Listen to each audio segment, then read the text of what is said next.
Capítulo 1. A principios de 1943 se apoderó de Berlín un miedo extraño.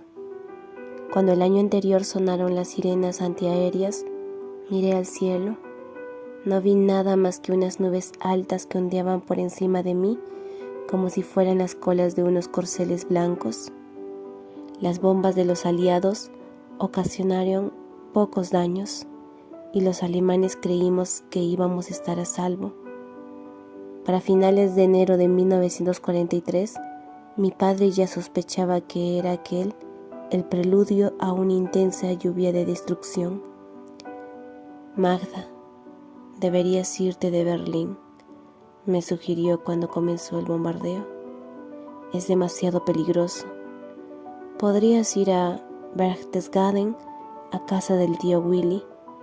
Ahí estarías a salvo. Mi madre estaba de acuerdo con él.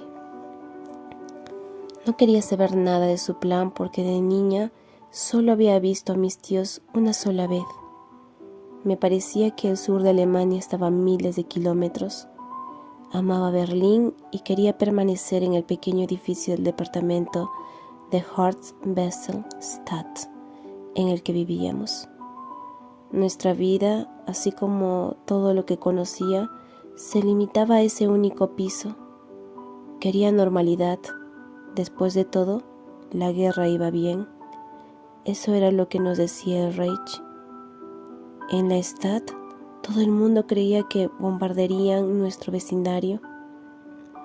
Había muchas industrias cerca, incluyendo la fábrica de frenos en el que trabajaba mi padre. A las 11 de la mañana del 30 de enero, mientras Hermann Göring, el Reichsmarschall, daba un discurso por la radio, tuvo lugar un bombardeo de los aliados.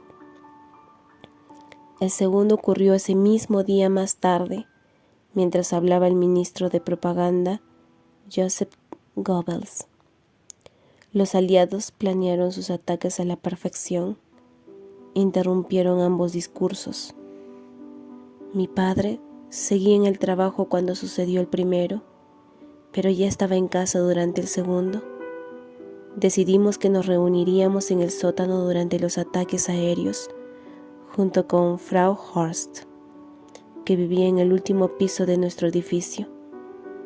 En esos primeros días no sabíamos la destrucción que podían causar los bombardeos de los aliados, la terrible devastación que podía caer de los cielos en forma de sibilantes nubes negras de proyectiles. Hitler dijo que el pueblo alemán sería protegido de tales horrores y nosotros le creímos. Incluso los muchachos a los que yo conocía y que peleaban en la Wehrmacht guardaban esa creencia en el fondo de su corazón. Una sensación de buena fortuna nos impulsaba hacia adelante. Deberíamos irnos ya al sótano, le dije a mi madre cuando empezó el segundo ataque. En las escaleras le grité esas mismas palabras a Frau Horst, pero añadí, deprisa, deprisa. La anciana asomó la cabeza por la puerta de su apartamento. Necesitas ayudarme. No puedo darme prisa. Ya no soy tan joven como antes. Subí corriendo a las escaleras y la encontré sosteniendo una cajetilla de cigarros y una botella de coñac. Se las quité de las manos y nos dirigimos hacia abajo antes de que las bombas impactaran. Estábamos acostumbrados a los apagones. Ningún bombardero podría ver que salía luz de nuestros sótanos sin ventanas. La primera explosión pareció producirse lejos y no me preocupé. Frau Horst encendió un cigarrillo y le ofreció coñac a mi padre. Al parecer, los cigarros y el licor eran las dos posesiones que deseaba llevarse a la tumba. Sobre nosotros cayeron partículas de polvo. La viejecita señaló las vigas de madera que estaban sobre nuestras cabezas y soltó: «Malditos sean». Mi padre asintió sin gran entusiasmo. La vieja caldera de carbón hacía ruidos desde la esquina. pero era incapaz de disipar la corriente helada que recorría la habitación. Nuestro aliento congelado era visible bajo la áspera luz de una bombilla desnuda. Una detonación más cercana retumbó en nuestros oídos y la luz eléctrica se apagó. Un resplandor anaranjado brilló en el cielo, tan cerca que pudimos ver su rastro de fuego a través de las grietas que rodeaban la puerta del sótano. Una nube de polvo cayó por el cubo de las escaleras. Se oyó un estallido de vidrios en algún lugar del edificio. Papá nos tomó a mi madre y a mí de los hombros y nos acercó a él, cubriendo nuestras cabezas con su pecho. Eso estuvo demasiado cerca, dije, temblando contra mi padre. Frau Horst sollozaba en una esquina. El bombardeo terminó casi tan rápido como empezó y subimos las oscuras escaleras de vuelta al departamento. Frau Horst se despidió y nos dejó solos. Mi madre abrió la puerta y buscó una vela en la cocina. A través de la ventana vimos un humo negro que brotaba de un edificio a varias cuadras de distancia. Mamá encontró un cerillo y lo encendió. Emitió un grito ahogado. Una de las puertas de la vitrina se había abierto y varias piezas de porcelana fina que le regaló mi abuela estaban hechos añicos en el piso. Se hincó frente a los trozos, tratando de unirlos como si fuera un rompecabezas. También estaba destrozado un gran florero de cristal tallado que era importante para ella. Mamá cultivaba geranios e iris morados en el pequeño jardín de la parte de atrás del edificio. Cuando florecían, mamá cortaba los iris y los colocaba en ese florero en el centro de la mesa del comedor. Su embriagadora fragancia inundaba todas las habitaciones de la casa. Papá decía que esas flores lo hacían sentir feliz porque le propuso matrimonio a mi madre en la época en la que florecen. Nuestras vidas se volvieron frágiles, dijo papá mientras contemplaba el desastre con tristeza. Después de unos minutos, mamá perdió la esperanza de reconstruir los platos y el florero y los arrojó a la basura. Se recogió el cabello, color azabache, en un chongo y se dirigió a la cocina para tomar una escoba. Tenemos que hacer sacrificios, dijo subiendo la voz. Tonterías, respondió papá. Somos afortunados por tener una hija y no un varón. De lo contrario, me temo que dentro de poco estaríamos organizando un funeral.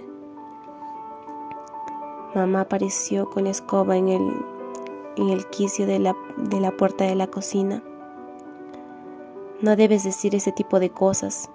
Das una impresión equivocada. ¿A quién? Papá sacudió la cabeza.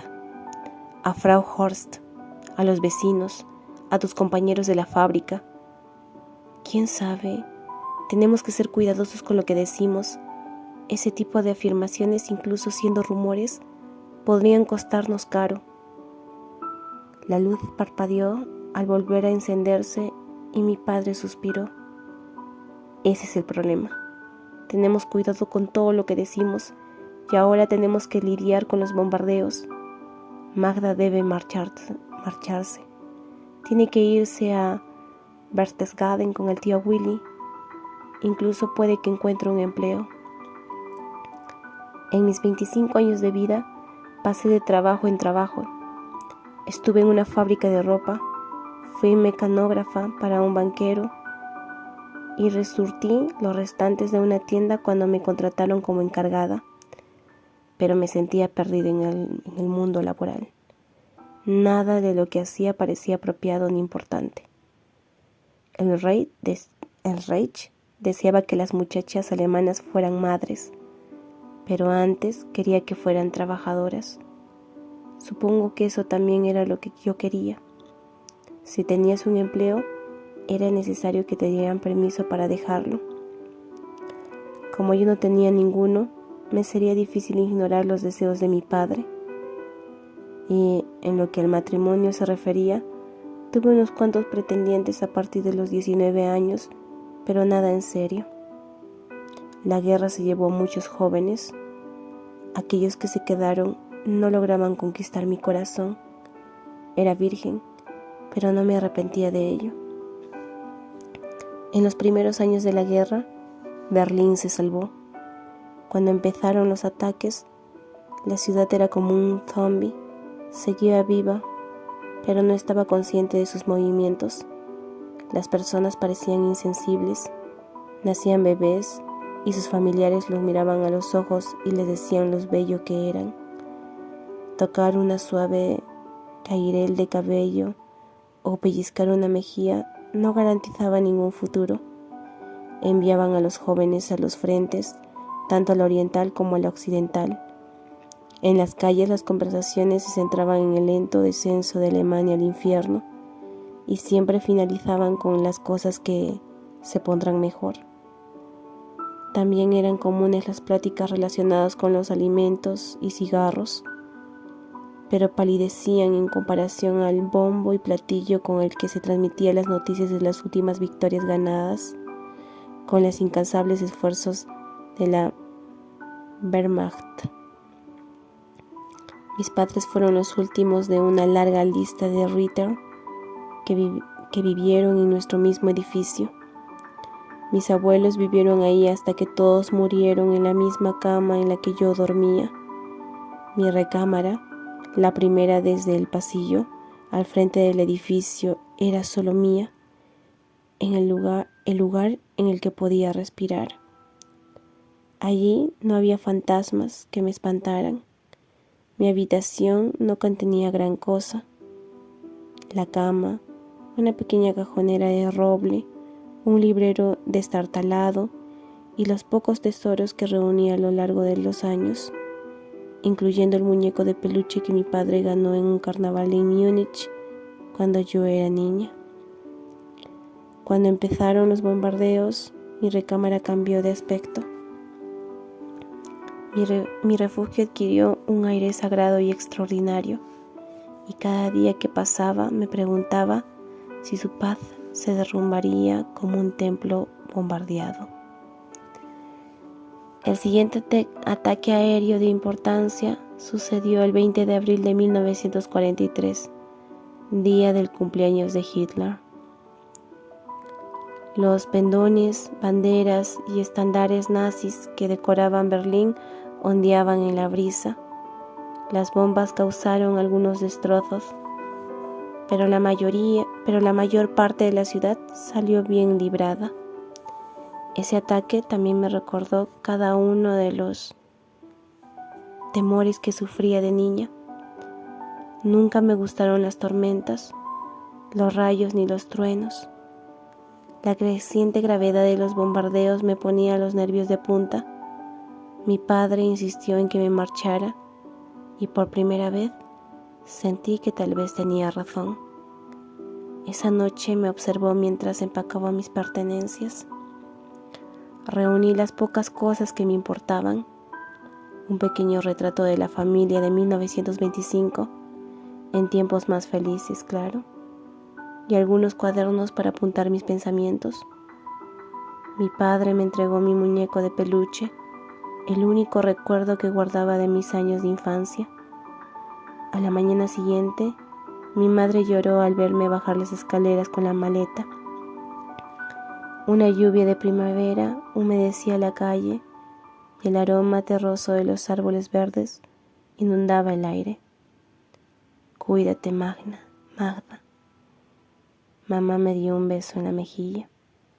Mantén la cabeza en alto. La guerra terminará pronto.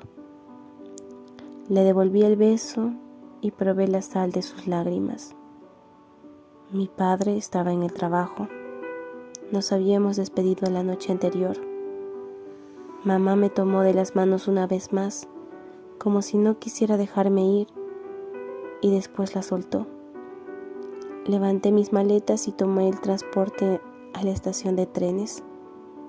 Tenía por delante un largo viaje hasta mi nuevo hogar. Feliz de refugiarme de la lluvia, ingresé a la estación por la entrada principal.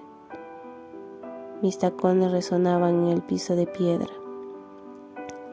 Encontré el andén del tren que me llevaría a Múnich y a Berchtesgaden y esperé en la fila bajo las celosías de hierro de los techos abovedados de la estación. Un joven soldado de la SS en un uniforme gris revisaba las identificaciones de los pasajeros a medida que abordaban. Yo era una alemana protestante, ni católica ni judía, y lo bastante joven como para estar convencida de ser invencible. Había varios elementos de la policía ferroviaria en sus uniformes verdes junto al oficial de seguridad mientras este último revisaba la fila. El hombre de la SS tenía un rostro delgado y apuesto en el que destacaban unos ojos azules como el acero. Su cabello castaño se recogía debajo de su gorra militar formando una onda.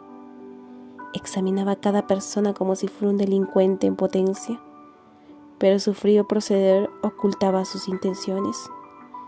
Me incomodaba, pero no me quedaba la más mínima duda de que me dejaría subir al tren. Me miró fijamente y estudió mi identificación, prestando especial atención a mi fotografía antes de devolvérmela.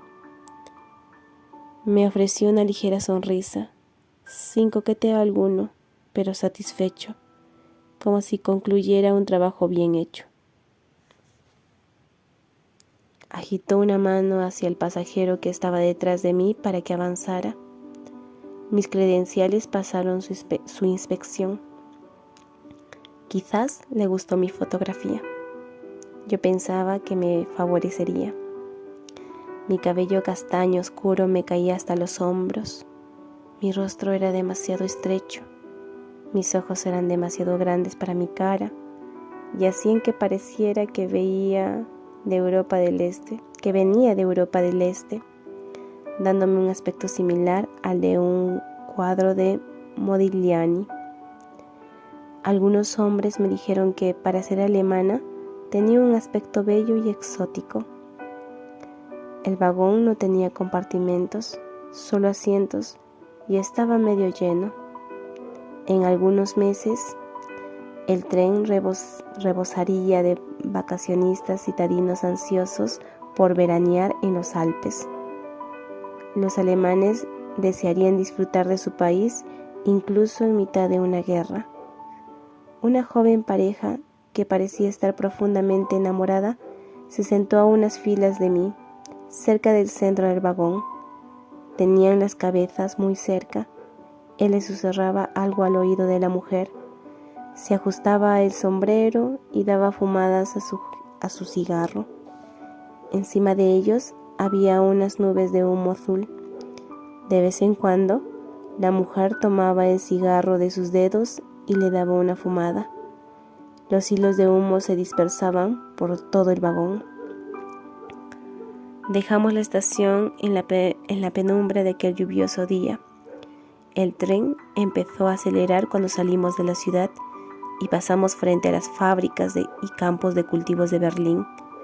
Me recliné en mi asiento y saqué de unas maletas un libro de poemas de Friedrich Ruckert.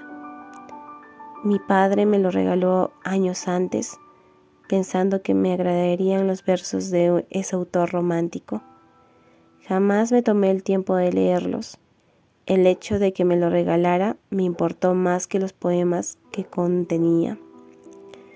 Pasé las páginas sin verlas, concentrado únicamente en que dejaba mi vida anterior para iniciar una nueva vida. Me perturbaba alejarme tanto de casa, pero debido a Hitler y a la guerra no tenía otra opción. Encontré la dedicatoria de mi padre, que escribió cuando me dio el libro, y decía: con todo el amor de tu padre, Hermann. La noche anterior, al despedirnos, parecía más viejo y más triste de lo que correspondía a un hombre de 45 años como él, aunque se notaba aliviado por poder enviarme a casa de su hermano. Caminaba encorvado a causa de tener que inclinarse todo el tiempo durante su trabajo en la fábrica de frenos. Su barba gris, que se afeitaba cada mañana, Hablaba de las dificultades personales a las que se enfrentaba a diario, incluyendo su desagrado por el nacionalsocialismo y por Hitler. Por supuesto, jamás mencionaba semejantes cosas, solo insinuaba su tendencia política frente a mi madre y a mí. La felicidad lo carcomía, arruinaba su apetito y lo hacía fumar y beber en exceso, a pesar de lo difícil que resultaba conseguir tales lujos. Acababa de pasar el límite de edad para prestar servicio militar en la Wehrmacht, aunque una antigua lesión de juventud en una pierna le hubiera descalificado de todos modos. A partir de sus conversaciones, me quedaba claro que sentía poca admiración por los nazis. Lisa, mi madre, simpatizaba más por el partido, aunque ni ella ni mi padre eran miembros. Al igual que la mayoría de los alemanes, detestaba lo que le sucedió al país durante la Primera Guerra Mundial. Muchas veces le decía a mi padre, por lo menos ahora la gente tiene trabajo y comida suficiente. Mamá traía a casa un dinero extra haciéndole costura, y por la agilidad que tenía en los dedos, también hacía algunos trabajos para un joyero. También me enseñó a coser a mí. Vivíamos con comodidad, pero no éramos ricos ni por asomo. Nunca tuvimos que preocuparnos por tener suficiente comida hasta que comenzó el racionamiento. Ninguno de mis padres mostraba sus ideas políticas de manera explícita. De nuestro edificio no colgaba ningún adorno ni bandera nazi. Frau Horst colocó en una de sus ventanas un cartel con una esvástica, pero era pequeño y casi no se veía desde la calle. Yo no me afilié al partido, un hecho que a mi madre le despertaba cierta preocupación. Creía que sería positivo, ya que unirme a él podría ayudarme a conseguir empleo. Yo no pensaba mucho en el partido. No se esperaba de las chicas alemanas que pensaran en cosas como la política. Sin duda, no iba a haber mujeres líderes dentro del nacionalsocialismo. Y yo no estaba del todo segura de lo que significaba ser miembro del partido en realidad, de modo que nunca sentí la necesidad de afiliarme al mismo. Se estaba liberando una guerra a nuestro alrededor. Estábamos luchando para abrirnos caminos hasta las victorias. Mi inocencia enmascaraba una necesidad de saber más. Seguí hojeando el libro hasta que el tren empezó a detener su marcha. El oficial de la SS apareció detrás de mi hombro derecho. En la mano izquierda sostenía una pistola. Caminó hasta la pareja que estaba delante de mí y colocó el cañón del arma contra la sien del joven que estaba fumando. La mujer miró hacia atrás en mi dirección. Sus ojos delataban el terror que sentía. Parecía lista para correr, pero no había a dónde ir. De repente, aparecieron unos oficiales de policía armados en la entrada de cada extremo del vagón. El oficial de la SS retiró el arma de la sien del hombre y les indicó con unos movimientos que se levantaran. La mujer tomó su oscuro abrigo y se envolvió el cuello con una bufanda negra. El oficial los escoltó hasta el fondo del vagón. No me atreví a voltear para ver lo que estaba sucediendo. Después de unos momentos, miré por la ventana que tenía a mi izquierda. El tren se detuvo a mitad de una llanura. Un automóvil negro, salpicado de fango y con un escarpe de cromo que despedía nubes de humo, estaba estacionado en un camino de tierra junto a las vías del tren. El hombre de la SS empujó a la pareja del tren al interior del vehículo y después se subió detrás de ellos, con la pistola preparada. Los oficiales de policía se metieron en el asiento delantero con el conductor. Tan pronto como se cerraron las portezuelas, el auto dio vuelta en el campo, dejando una estela lodosa en el pasto, y se dirigió de regreso a Berlín. Cerré los ojos y me preguntó Me pregunté qué pudo hacer la pareja para que la bajaran del tren a la fuerza. ¿Serían espías aliados? ¿Judíos que intentaban abandonar Alemania? En una ocasión, pero solo una, mientras estábamos sentados en la mesa durante la cena, mi papá nos contó de los problemas que estaban teniendo los judíos en Berlín. Mamá se burló de la idea y dijo que eran rumores infundados. Papá respondió que uno de sus compañeros vio la palabra Juden pintada sobre varios edificios del sector judío. El hombre se sintió incómodo tan solo por estar ahí, aunque fuera por accidente. Había esvásticas pintadas en las ventanas, carteles que advertían sobre hacer negocios con mercaderes judíos. Pensé que era mejor guardarme mis opiniones y no avivar una discusión política entre mis padres. Me entristecían los judíos, pero nadie a quien conociera les tenía especial agrado, y el Reich siempre los señalaba como culpables. Como tanto de mis compatriotas, me hice de la vista gorda. Lo que decía mi padre bien podía ser un rumor.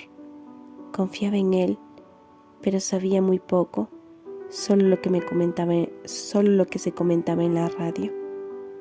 Busqué el auto negro con la mirada, pero se desvaneció. No tenía idea de lo que hizo la pareja, pero la imagen de los ojos aterrorizados de la mujer se quedó grabada en mi cerebro como con fuego. Durante el resto de mi travesía, la lectura me ofreció poco consuelo.